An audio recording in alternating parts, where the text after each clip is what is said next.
안녕하세요. 여러분의 유튜버 돈하우스의 브린입니다. 네, 고인물입니다. 반갑습니다. 반갑습니다. 오늘 소개해드릴 영상은요, 아주 그냥 세입자한테 정말 유익한 영상이 될 거예요. 그래야 될 텐데.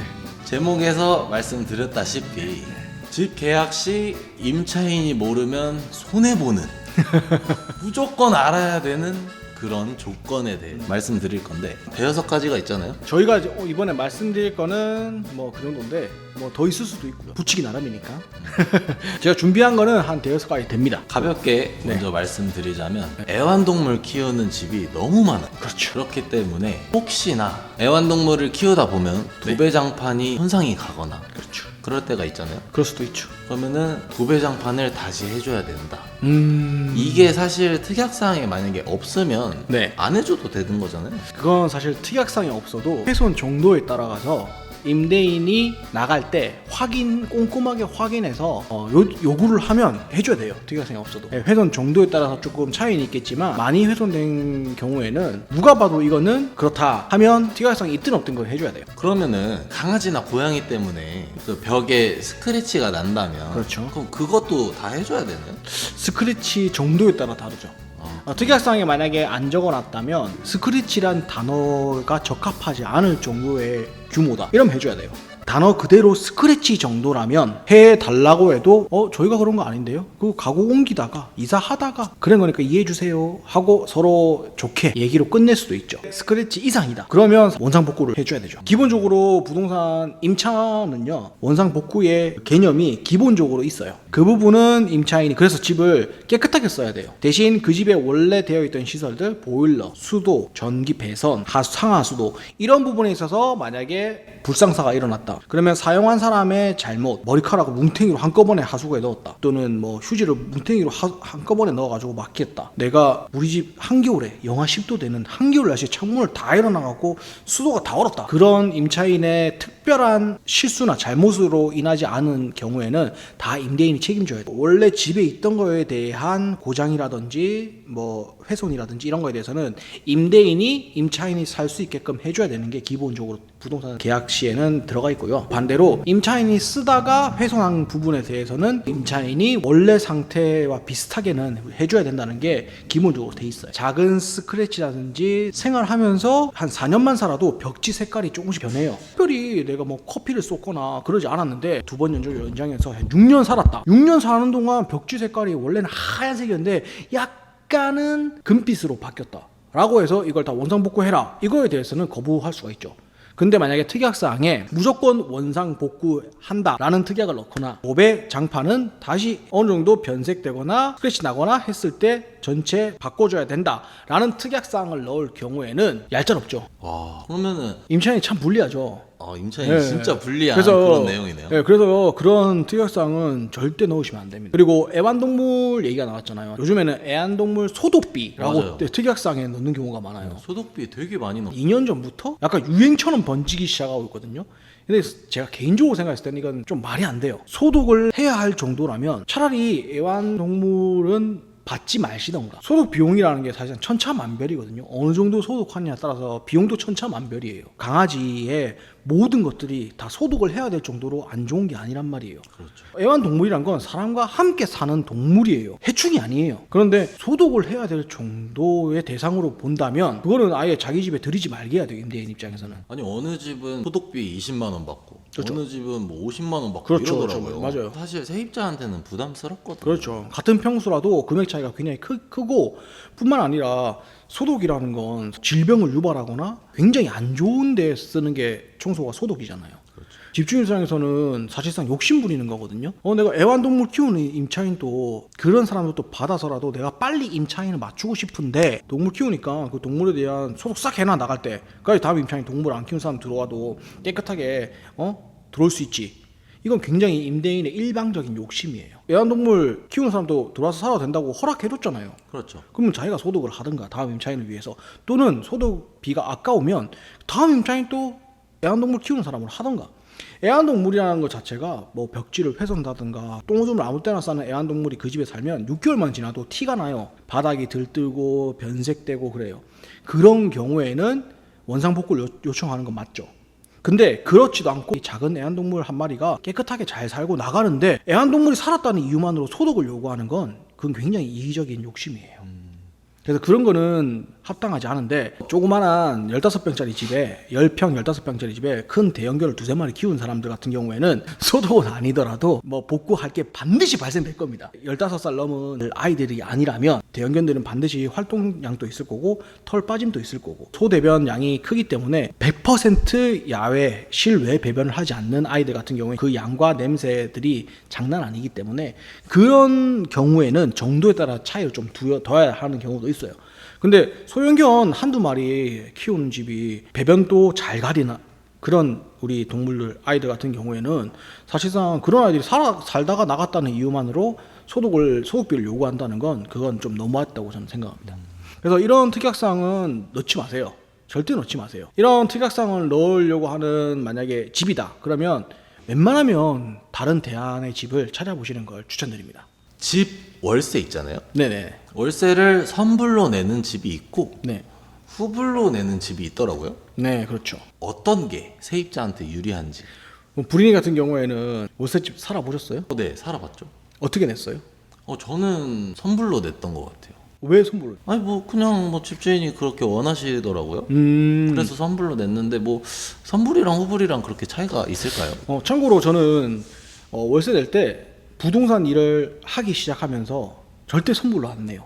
아, 그러세요? 부동산 일을 하면서도 제가 월세를 산 적이 있거든요. 살았던 적이 있어요. 그때 저는 절대 선불로 안 했습니다. 무조건 후불로 했습니다. 주식 투자라든지 어떤 투자라는 글자가 들어간 걸 해보신 분들은 알 거예요. 조그마한 가게나 사업을 해보신 분도 알 거예요. 왜 그래야 되는지. 이게 선불과 후불의 차이는 30일이라는 하루를 24시간으로 계산하면 많은 시간에 대한 기회비용이 달라져요. 12월 1일 날 월세 100만 원을 내는 것과 12월 31일 날 월세 100만 원을 내는 것은 이 31일 동안 그 100만 원이 500만 원이 될지 150만 원이 될지 아무도 모르는 겁니다. 내가 이 사이에 급하게 100만 원이 쓸 일이 있어요. 이 잠깐만 쓰면 되는 돈이 상황이 발생됐을 때 그거를 남한테 빌리지 않고 내 스스로 해결했다가 다시 넣을 수 있는지 그런 상황에서도 사실상 굉장히 큰 기회비용이 발생돼요. 월세 지급하는 날짜는 무조건 후불로 하는 게 임차인 입장에서는 좋습니다. 개꿀딱입니다. 근데 임대인들 입장에서는 당연히 선불을 요구하겠죠. 왜? 반대로 생각하면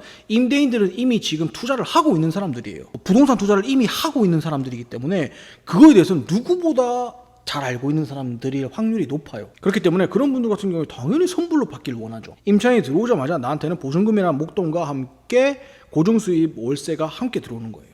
그리고 매월 내가 받을 돈을 먼저 받으니까 중간에 나간다고 하면 그래 네가 다음 세입자 알아서 구하고 나가 월세만 잘 내 하면 끝인 거예요. 임차인 같은 경우에는 보세요. 나갈 때도 선불로 냈다면 내가 15일 살고 나갔어요. 15일 같은 경우에는 계산하기 쉽잖아요. 근데 만약에 9일 살고 나갔다, 뭐 13일 살고 나갔다 이러면 월세를 일자별로 나눠가지고 딱 맞게 계산해가지고 집주인들이 주로 주려고 해요. 그렇기 때문에 이런 부분에서도 깐깐한 집주인 만나면 사실상 쪼잔하게 돈 갖고 기분 상할 일이 발생될 수도 있고, 근데 후불 같은 경우에는 그냥 내가 계산해서 내 계산대로 일자대로 따다다 하고 계산하고 이 정도 드리면 되죠 하고 쉽게 계산할 수 있는데, 선불로 냈으면 일자대로 이렇게 계산해갖고 남은 날짜에 대해서 저한테 주세요라고 해야 되는데, 주세요라고 했을 때 임대 같은 경우에는 아니 아직 계약 끝나지도 않았는데 네가 나가는 거니까 나 그거 못 주겠다, 네가 그 날짜까지 다 살고 나가 억울하면, 이렇게 하는 집주인도 덜어 있어요. 그러니까 이렇게 불리한 상황에 놓일 확률도 있고,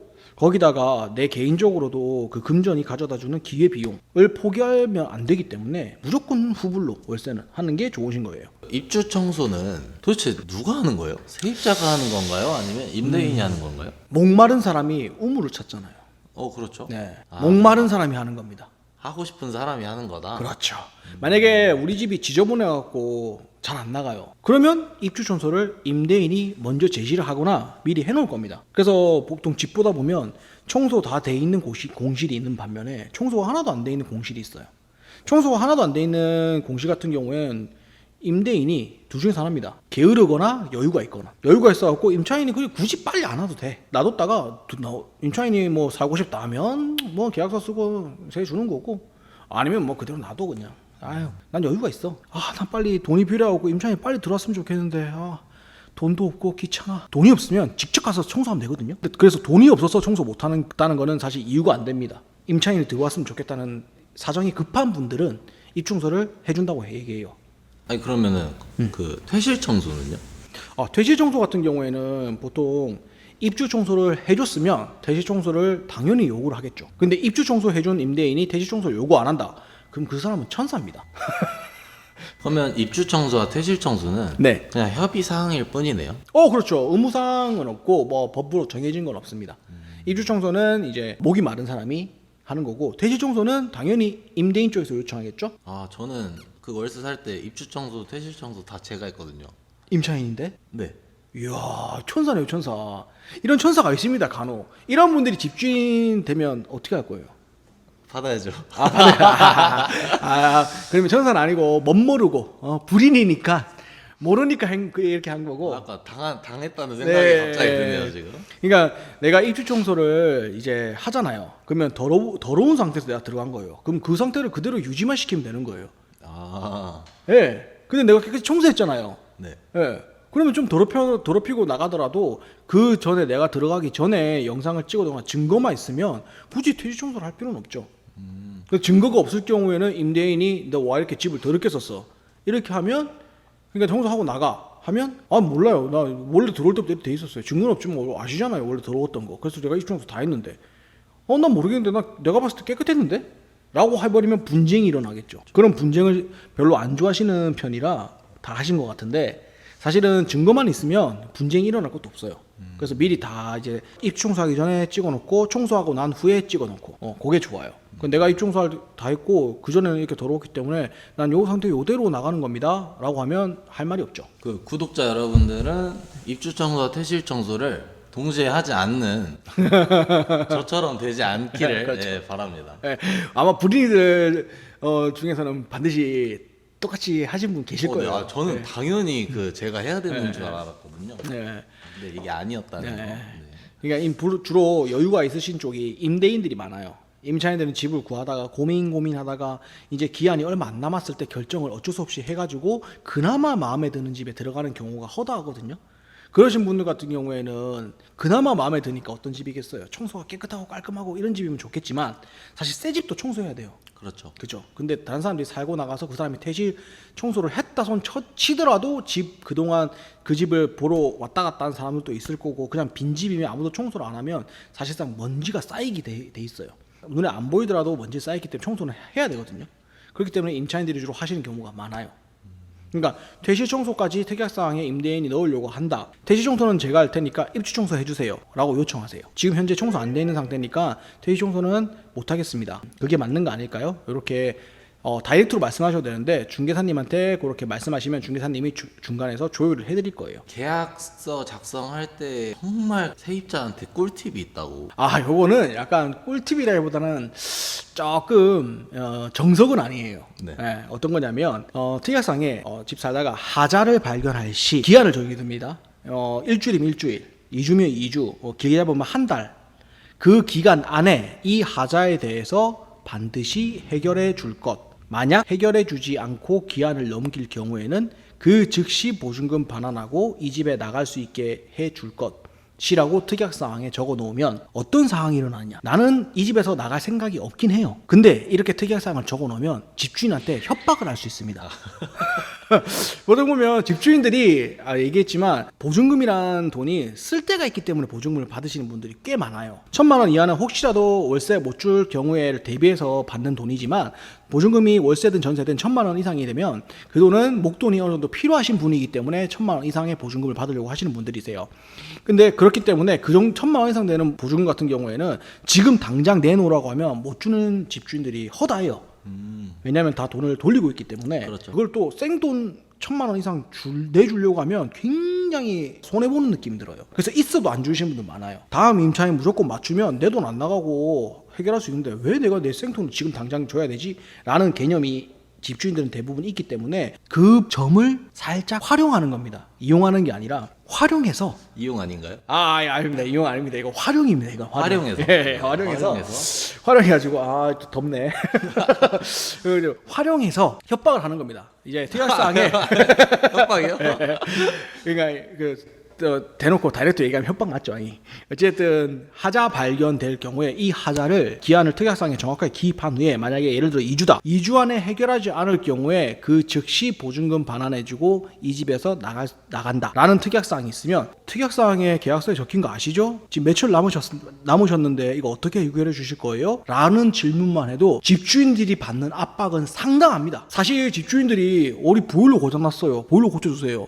이제 10월인데 춥지도 않은데 벌써 뭐 보일러 알았어요. 어쨌든 내가 고쳐줄게 해놓고는 진짜 깜빡해갖고 시일이 하루 이틀 일주일씩 넘어가는 경우도 있지만 나이 많은 집주인들은 12월 될 때까지 보일러 안 켜는 사람도 많습니다. 내복 입고 옷 입고 있으면 되지 뭐가 춥냐고. 잘 때는 두꺼운 이불 덮고 자면 괜찮고 하기 때문에 그런 분도 많습니다. 그런 분들 중에 한 분이 저희 부모님이시거든요.